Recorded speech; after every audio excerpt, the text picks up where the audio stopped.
ये कोई मामूली किताब नहीं, नसीहत है नूरानी। उन्हीं की आत्मकथा, उन्हीं की जुबानी। ओम साई राम। साईं साधना में विष्णु सहस्त्र नाम का महत्व, ये टॉपिक है। अब देखिए, विष्णु सहस्त्र नाम पे कुछ भी बोलने से पहले मैं स्वयं बाबा का ही एक अनुभव सबसे पहले वो रखता हूं, उसके बाद हम उस टॉपिक में प्रवेश करेंगे। एक बार बाबा को श्यामा के प्रति मन में दया और करुणा उपजती हैं और बाबा को ऐसा लगता है कि श्यामा बड़ा भोला और सीधा इंसान है, तो इसके जीवन में विष्णु सहस्त्र नाम उतरना चाहिए।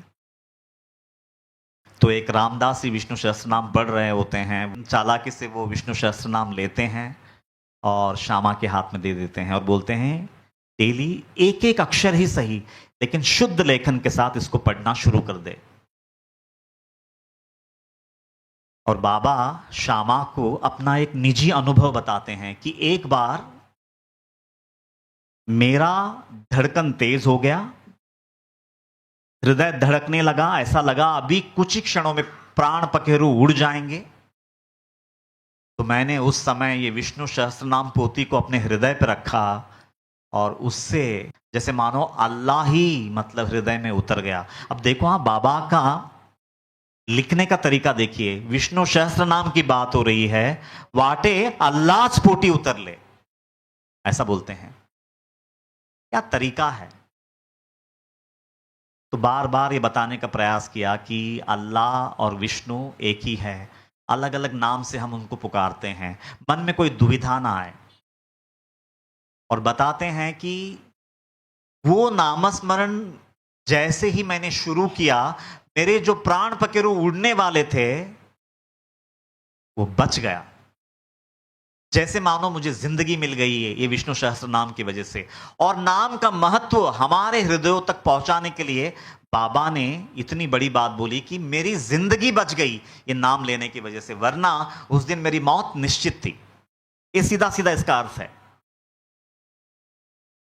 और इतना बड़ा लीला बताने के पीछे मकसद ये है कि आप लोग भी नामस्मरण का अभ्यास शुरू कीजिए। सिंपल, गहराई हम लोग बाद में आएंगे। सिंपली इतना बोलना था कि आज से ही नामस्मरण का अभ्यास शुरू कीजिए।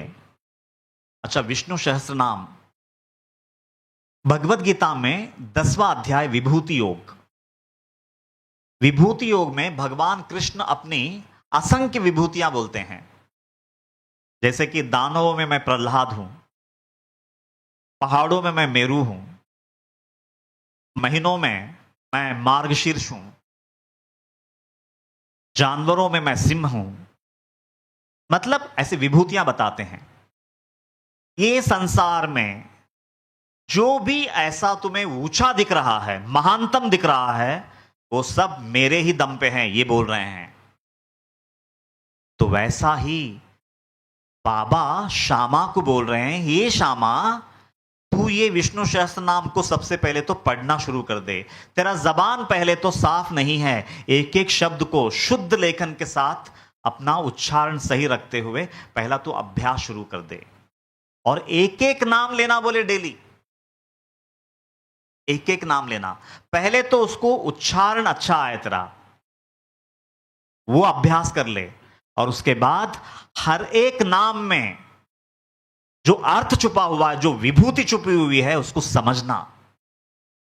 अगर विष्णु का हर एक नाम का अर्थ ओम विश्वम विष्णुर्वषट्कारो भूत भव्य भवत प्रभु भूतकृत भूत भृद्भावो भूतात्मा भूत भावनः, लेकिन अभी एक एक शब्द विष्णु विश्वम वषट्कारो, अगर एक एक शब्द का अर्थ समझ सकें आप और वो आपने आत्मसात कर लिया, वो पूरे 1000 नामों का अर्थ अगर आपके अंदर उतर गया तो पूरा वेदांत आपके अंदर उतर गया।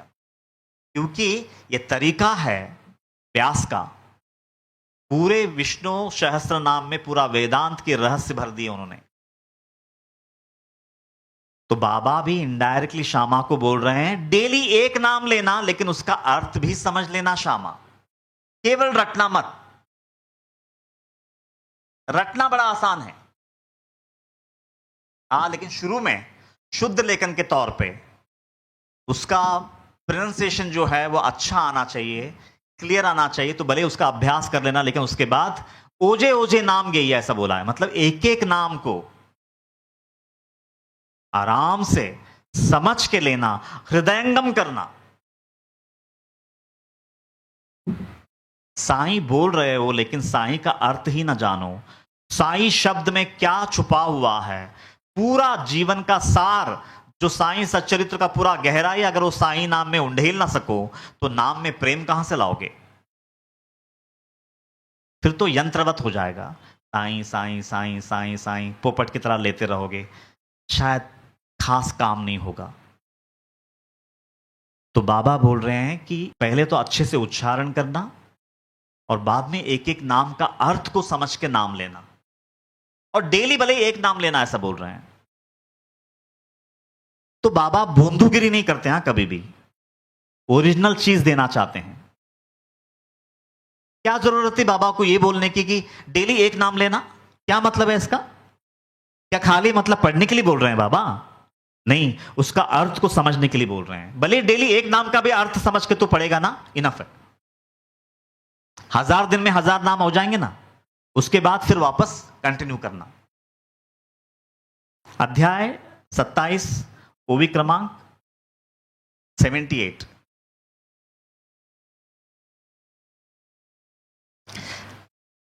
तो उसमें वो पूरी कहानी है कि बाबा कैसे, बाबा मतलब बाबा की धड़कनें तेज हुई, प्राण पखेरु उड़ने वाले थे, बाबा ने कैसे विष्णु सहस्त्र नाम को अपने हृदय पे रखा और बाबा का प्राण फिर से मतलब स्थिर हो गया। एक तरह से परमात्मा ही मेरे प्राण बन के उतरे और मैं जिंदा हो गया, नहीं तो मैं गया था, ऐसा बोलते हैं बाबा। ये विष्णु सहस्त्र नाम वो काम किया है। तो इनडायरेक्टली बाबा उतनी बड़ी बात बोलने के पीछे मकसद इतना ही है कि हे बंदे, तू भी आज से नाम लेना शुरू कर दे, बगैर नामस्मरण के समय व्यतीत मत कर। बड़ा कीमती समय है ये मानव देह में जो मिला है तुझे, तो तू इसका भरपूर फायदा उठा, ये बोलना है। क्योंकि कहते हैं ना कि जिनका नाम ले रहे हो, अगर वो अर्थ नहीं है, वो क्लैरिटी नहीं है, तो आप वो यंत्रवत कितना देर वो नाम ले पाएंगे? ज्यादा समय ले पाएंगे? एक मैकेनिकल प्रोसेस की तरह वो नाम कितना देर ले पाएंगे? आप बोर हो जाएंगे, उठ जाएंगे। लेकिन अगर अर्थ गहराई समझ में आ जाए तो आहिस्ता आहिस्ता आहिस्ता आहिस्ता आहिस्ता उसमें रस बढ़ने लगेगा, और हर दिन वो रस बढ़ता जाएगा। जहां 10 मिनट ले रहे हैं वहां 20 मिनट लेने लगोगे, जहां 20 मिनट ले रहे हो वहां पे 2 घंटा लेने लगोगे, जहां 2 घंटा ले रहे हो 24 घंटा शुरू हो जाएगा। क्योंकि दिन ब दिन रस बढ़ता जा रहा है। पूरी होशो हवास में अर्थ को हृदय में धारण करके आप वो नामस्मरण कर रहे हैं। तो कोई भी चीज है ना, नाम लेने के लिए अगर बोलते हैं तो उसके भी मतलब 4 स्टेजेस हैं: वैखरी, मध्यमा, पश्यंती, परा। वैखरी मतलब सिर्फ जबान से नाम लेना, ऊपर ऊपर जोर से बोलना और कान से सुनना। ओम श्री साई नाथाय नमः, कान से सुन लिया, ये वैखरी है। मध्यमा यानी जबान अंदर चल रहा है लेकिन उच्चारण नहीं कर रहे हो, ऊंचा, बाहर किसी को सुनाई नहीं दे रहा है, लेकिन तुम अंदर ही अंदर बोल रहे हो और अंदर ही अंदर सुन रहे हो, ये मध्यमा। पश्यंती यानी जबान भी नहीं चल रहा है लेकिन हृदय में वो नाम चल रहा है और कानों को सुनाई दे रहा है। और परा यानी जहां पे वो नामस्मरण तुम्हारे रग रग में बस गया है, एक तरह से परमात्मा ही वो अंदर से नाम ले रहा है, आप आराम से बैठे हैं, दैट इज परा। पीछे पीछे हरि फिरे कहत कबीर कबीर, मतलब अब कबीर इतना नाम ले चुका है कि अभी वो अगर सोता भी है ना तो अंदर से हरि नाम ले रहा है, वो भी कबीर कबीर करके नाम ले रहा है, ऐसा बोला है उन्होंने। तो मतलब वो अवस्था पे पहुंच जाते हो, वो अवस्था का नाम है परावाणी। तो वहां तक पहुंचना है, लेकिन वो नाम उतना वो परमात्मा कब लेंगे? जब आप उतनी शिद्दत दिखाएंगे, उतनी सिंसियरिटी दिखाएंगे, उतना पुरुषार्थ दिखाएंगे आप कि एक पल के लिए भी मैं वो मालिक का नाम लिए बगैर ना रहूं। अगर आपका अभ्यास दृढ़ है तो एक दिन परमात्मा आपके अंदर बैठ करके नाम स्मरण करना शुरू कर देते हैं, और वो परावाणी है, वो परावाणी है। और वहां तक पहुंचना है, मकसद वहां तक पहुंचना है। अभी देखिए, एक तो हो गया ये 1000 नामों का महत्व। अभी किसी को अगर नामस्मरण करना है तो सबसे पहले तो अगर समझो 1000 नाम लेने में आपको कम से कम 20 से 30 मिनट लगता होगा, तो 30 मिनट उपासना में चले गए। मतलब 30 मिनट एक जगह बैठ करके नाम लेने का अभ्यास आपने शुरू कर दिया, तो आप 30 मिनट के लिए एक जगह बैठ पा रहे हो अभी, जो कि पहला संभव नहीं था। क्योंकि आपका मन कहता है कि ये 30 मिनट में 1000 नाम हुए बगैर मैं उठ नहीं सकता। तो आसन सिद्ध हो गया, आसन स्थिर हो गया, एक जगह बैठ करके 30 मिनट तक नाम ले सकोगे। ये पहला स्टेज। उसके बाद सेकंड स्टेज, ये डेली में खाली यंत्रवत नाम ले रहा हूं लेकिन इसका अर्थ मुझे नहीं मालूम है, लेकिन कृष्णा जी बता रहे थे कि हर एक शब्द का अर्थ भी जानना है। तो आपने वो नाम के आगे, हर एक नाम के आगे अर्थ पढ़ करके आपने पढ़ना शुरू किया, तो उस समय शायद 1.25 घंटा लगेगा। फिर वो अभ्यास में आ गया। ठीक है, तो ये स्टेजेस बता रहा हूं मैं। केवल यंत्रवत रट के छोड़ना नहीं है। पहले यंत्रवती कीजिए, कोई बात नहीं, लेकिन सेकंड स्टेज पे आने के बाद हर एक नाम के आगे उसका अर्थ को जान करके अब पढ़ना है। वो विभूति, वो नाम की गहराई, उसकी महानता अपने हृदय में बिठाओगे ना, तो मन में भाव उमड़ेगा, भक्ति उमड़ेगा, और फिर आप वो भक्ति भावना से वो नाम ले पाओगे। ये सेकंड स्टेज। अभी आगे बाबा क्या बोलते हैं, लेकिन वो हजारों के हजार विभूतियां जो है विष्णु के, वो गुरु में बसते हैं। इसीलिए गुरु को गुरुर ब्रह्मा गुरुर विष्णु गुरुर्देवो महेश्वरा गुरु साक्षात पर ब्रह्म तस्मै श्री गुरुवे नमः बोला है। तो वो 1000 नाम विष्णु के, केवल एक सदगुरु के नाम में वो 1000 नाम छुपा हुआ है। तो वो 1000 नाम की पूरी गहराई को हृदय में आत्मसात करने के बाद ये हजारों विभूतियां अगर कहीं हैं तो मेरे सदगुरु के नाम में हैं, ये मानते हुए विष्णु सहस्त्र नाम को बाजू में रखिए। अभी समर्थ साईं करके अब बाबा का नाम लेना शुरू कर दीजिए। वो 1000 नामों की गहराई वो नाम में है, ये मानते हुए। मैं एक ओवी बताता हूं, मैं ये क्यों बोल रहा हूं। मैं पहले वो साईं सचरित्र का एक ओवी रखता हूं, तो फिर आपके मन में कोई डाउट नहीं रहेगा। क्योंकि वैसे भी कबीर जी कहते हैं, गुरु गोविंद दोनों खड़े। एक विष्णु है, विष्णु के 1000 नाम के साथ गुरु गोविंद दोनों खड़े, काको लागे पाए, बलिहारी गुरु आपने गोविंद दियो बताए। तो हे गुरुदेव, अगर आप ना होते तो गोविंद की गहराई तो करोड़ जन्मों में भी ना मिलता। ये तो आपकी अनुकंपा है कि मैं गोविंद को, विष्णु को इतना क्लैरिटी के साथ समझ पा रहा हूं। अगर आप ही ना होते तो गोविंद को तो समझने का कोई जरिया ही ना होता। और वो आगे बोलते हैं, कबीरा तेनर अंध है, कबीरा तेनर अंध है जो गुरु को कहते और नहीं, विष्णु थोड़ी है ये गुरु, गुरु तो कोई और है, गुरु छोटा है विष्णु से, ऐसा जो कहता है बोले वो अंधा है। जो गुरु को विष्णु से छोटा करके दिखाता है वो बोले अंधा है। कबीरा तेनर अंध है गुरु को कहते और, हरि रूठे, अगर किसी वजह से अगर हरि रूठ जाए तो गुरु ठौर है, तो गुरु संभाल लेते हैं। लेकिन अगर गुरु ही रूठ जाए तो त्रिभुवन में तुम्हें संभालने वाला कोई नहीं है। गुरु रूठे नहीं ठौर। देखिए, अभी इसी को पुष्टि करता हुआ 49th अध्याय का 16th ओवी, 49th अध्याय बहुत इंपॉर्टेंट ओवी है। मतलब मैं पूरा विष्णु सहस्त्र नाम की गहराई को पूरी तरह से आत्मसात कर लेने के बाद साईं नाम पे क्यों आना चाहिए मैं वो बता रहा हूं। 49th अध्याय ओवी क्रमांक 16, तीर्थ व्रत यज्ञ दान। प्लीज ध्यान से सुनिए। तीर्थ व्रत यज्ञ दान याहुनी थोर तपाचरण। तीर्थ से, व्रत से, दान से, यज्ञ से तप करना महान है। त्याहुनी अधिक हरि भजन, और वो तप से भी अधिक महानतम है हरि का भजन करना, विष्णु का नाम लेना, 1000 नाम लेना। निज गुरु ध्यान सर्वाधिक। ठीक है। और आगे क्या बोल दिया? निज गुरु ध्यान सर्वाधिक। और वो हरि से भी गुरु का ध्यान जो है सर्वोपरि है। मतलब एक बाबा के नाम पे आने से पहले इतनी लंबी यात्रा है। अभी बाबा का जब नाम लोगे ना तो उसमें विष्णु के 1000 नाम की महिमा निहित है, और वो विष्णु के 1000 नाम का अर्थ के साथ वो साईं नाम है।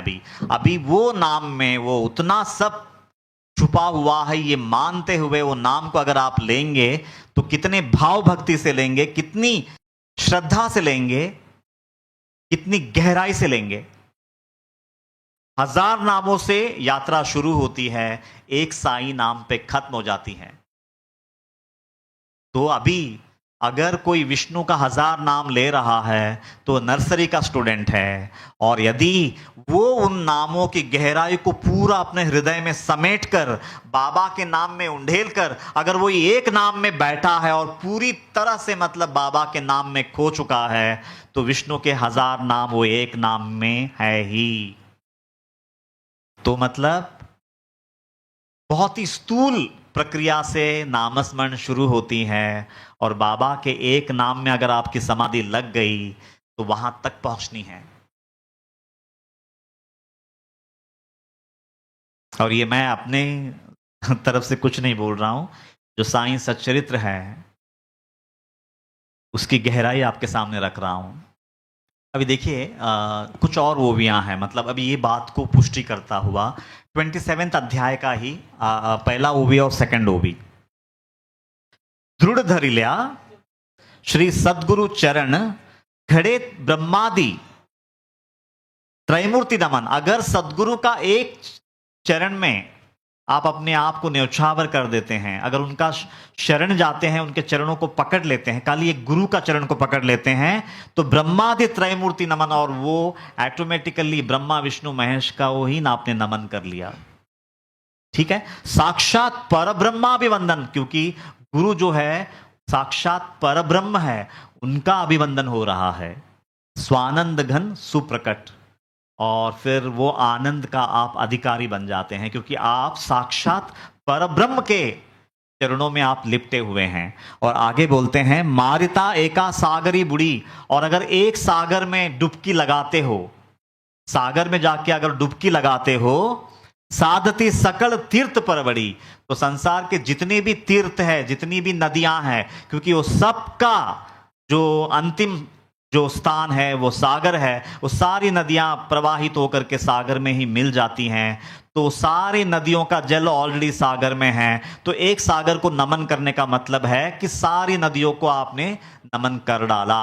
वैसे ही सद्गुरु को अगर एक आप पूरी तरह से न्यौछावर हो जाते हो तो 33 कोटि देवी देवता उनके चरणों में ही वास करते हैं। तो मतलब शुरुआत बाबा बोल रहे हैं कि लेकिन विष्णु का हर एक नाम की गहराई के साथ, अर्थ के साथ आप पहले समझिए और फिर उसको आत्मसात कर लीजिए, और फिर वो पूरा रोशनी सद्गुरु साईं के चरणों में उंडेल दीजिए, और फिर वो नाम में वो 1000 नामों की महिमा को जानते हुए, उसको समझते हुए वो एक नाम को मतलब उतनी गहराई के साथ लेना शुरू कीजिए। और जिस दिन वो नाम की समाधि लग जाएगी तो उतना गहरा होगा वो। साधती सकल तीर्थ परवड़ी बैसता गुरुपदी देवुनी दड़ी आतुड़ती बुड़ी सकल देव, मतलब 33 कोटि देवी देवता जो हैं उनके ही चरणों में निवास करते हैं। तो शुरुआत होती है, शामा को बाबा ने बोला कि विष्णु सहस्त्र नाम पढ़, मतलब एक बहुत ही मैकेनिकल प्रोसेस था वो शुरुआत में, कि तो पहले अच्छे से शुद्ध लेखन के साथ उसको अच्छा उच्चारण करना, क्लैरिटी के साथ उच्चारण करना, और उसके बाद फिर एक एक शब्द की गहराई को समझना, नाम के अर्थ को समझना। और जिस दिन वो सारे हजारों के नाम तेरे हृदय में पूरी तरह से छप जाएंगे, तो वो सारा हजार नामों का भाव को ले जा करके सदगुरु के चरणों में उंडेलना, और फिर वो साईं नाम को लेना शुरू कर दे। और फिर वो नाम, अगर समझो 2 घंटा तू एक निष्ठ होकर के संसार को भुला सका, अपने आप को भुला सका, अगर वो केवल नाम बच गया, तो वास्तव में नाम साधना मुकम्मल हुआ। तो मेरे नज़र में एक विष्णु सहस्त्र नाम शुरू होती है विष्णु के 1000 नामों से, और वो खत्म होती है एक सदगुरु के नाम पर।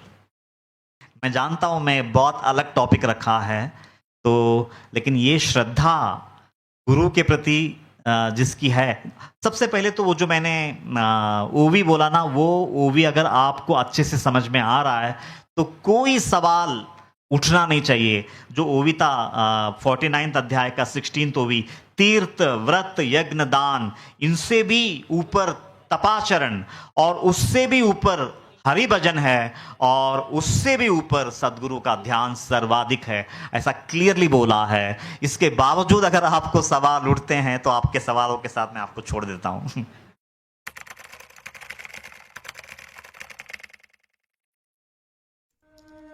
मनोहारिणी शापताप निवारिणी, अज्ञान नाशिनी मोक्षदायिनी, परम कल्याणकारिणी, सच्चित आनंद प्रदायिनी, अनंत कोटि साई नाथों की जननी, साक्षात साई स्वरूपिणी, ग्रंथराज श्री साई सच्चरित्र दिव्य ग्रंथ की जय।